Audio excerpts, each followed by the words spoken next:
Hey, it's Trish, and this is Fold of the Week, a show where I share powerful print marketing ideas to help you achieve success on any budget.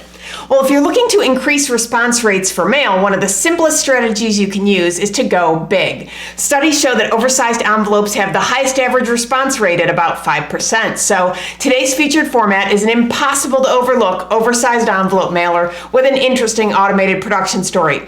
Let's take a closer look. The envelope was printed, die-cut, and converted to a 9x9 finish size. You can see the contrast between the dull and gloss varnishes, which really makes the printed areas pop. The enclosure is also nicely oversized with bold typography and a continuation of the varnish effects.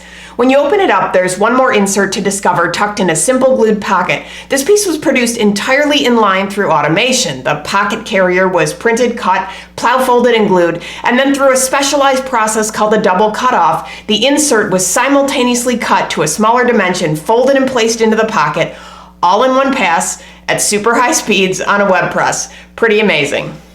Paper's 9-point Opus dull cover, and they did about 400,000 of these as a holiday promotion for Verizon. I love the unexpected size and design with the bold message, and it's always great to see creative mail that can be efficiently produced at high quantities. I think this format has a lot of potential for other promotions and verticals as well. I could totally see the pocket holding a more elaborate brochure, a stitched booklet, a personalized letter, certificate, or an oversized loyalty discount coupon. There's a lot you could do with it.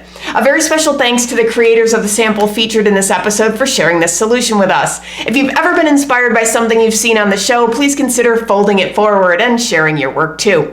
If you're looking for more ideas, downloads, and templates, visit foldfactory.com, and remember, think finishing at the beginning. I'll see you next week. Bye.